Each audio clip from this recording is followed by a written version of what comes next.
Сәлеметсіздер ме балалар?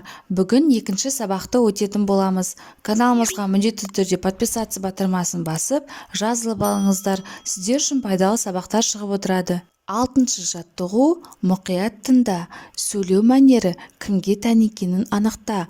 Алматы уақыты 9 сағат 15 минут. Тележүргізуші: аузыңды аш, де. Тіс дәрігері: ыстық самса алыңыз. Сатушы: абайлаңыз, есік жабылады. Келесі аялдама Абылайхан даңғылы. Кондуктор: ойыншықтарыңды тағы да шашып тастағансың ба? Ана. Бүгінгі өтетін тақырыбымыз етістік. Ұстаз. 7-ші жаттығу мәтінді тиісті дауыс ырғағымен оқы. Самат ауылдағы атасы мен әжесін қатты сағынды. Сол сағынышын тілі жеткенше айтып хат жазбақ болды. Кешкі тамағын ішіп болған соң біраз уақыт теледидар көрді де өз бөлмесіне кірді. Торкөз дәптерден 2 парақ жыртып алды.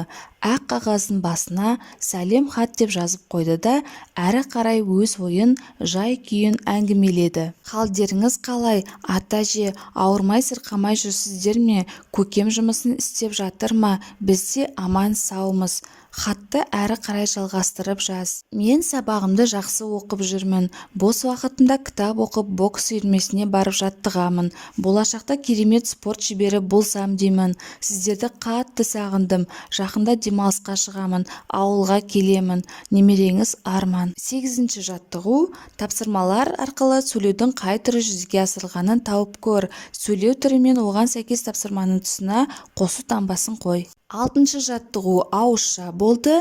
7-ші жаттығу ауызша және жазбаша болды. 9-шы жаттығу оқы. Мәтінді оқуда сөйлеудің қай түрін қолданасың? Алматы қаласынан 70 шақырым жерде Тамбалы тас деген жер бар. Тамбалы тас бірнеше жылғалардан, өзектерден тұрады. Тамбалы тастың жан-жағында сайлар, ішінде күнге әбден күйген жалпақ гранит тас бар. Гранит тасқа таутеке, бұғы, киік, жылқы, бұқа және басқалардың кескіндері қашалып салынған. Қолдарына ұзын найза ұстап, белдеріне қылыш асынған, кейбіреулері желбірете ту ұстаған 22 сарбаздың суреті өте әдемі бейнеленген. Мәтінді оқуда сөйлеудің айтылым, оқылым, жазылым түрі қолданылады. Қарамен жазылған сөздер мәтіндегі сөйлемдерді байланысып тұрғанына назар аудар. Сол сөздерді басқа сөздермен алмастырып айтып көр. Алматы қаласынан 70 шақырым жерде Тамбалы тас деген жер бар. Ол бірнеше жылғалардан, өзектерден тұрады. Тарихи жердің жан-жағында сайлар, ішінде күнге әбден күйген жалпақ гранит тас бар. Ол тасқа таутеке, бұғы, киік, жылқы, бұқа және басқалардың кескіндері қашалып салынған. Қолдарына ұзын найза ұстап, белдеріне қылыш асынған, кейбіреулері желбірете ту ұстаған 22 сарбаздың суреті өте әдемі бейнеленген. Алғашқы адамдар суреттердің көмегімен сөйлеудің қай түрін жүзеге асырды? Ойыңмен бөліс. Ойыңды жазбаша сөйлеу бірден пайда болған жоқ деген сөйлеммен баста. Жазбаша сөйлеу бірден пайда болған жоқ. Алғашқы адамдар айтқысы келген ойын сурет салу арқылы бейнелеген. Мұндай суретті бейнелер ескі үңгір қабырғалары мен тастарда сақталған.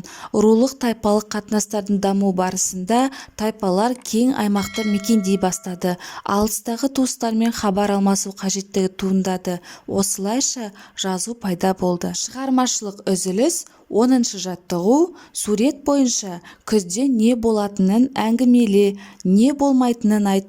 Әңгімелеу үшін сөйлеудің қай түрін қолданасың? Күз мезгілі бейнеленген сурет бөліктеріне зер салып қара. Осы сурет бойынша 3 сұрақ жаз. Қай жыл мезгілінде жеміс-жидектер піседі? Күз. Күзде аққаламен ойнай аламыз ба? Жоқ, қыста ойнаймыз. Біздің табиғат жағдайымызда күзде күн ыстық бола ма? Өзен-көлге шомыла аламыз ба? Күзде күн салқын болады, сондықтан өзен-көлдерге шомыла алмаймыз. Осымен біздің сабағымыз аяқталды. Каналымыз пайдалы болған болса, міндетті түрде лайк басып, тіркеліп алыңыздар.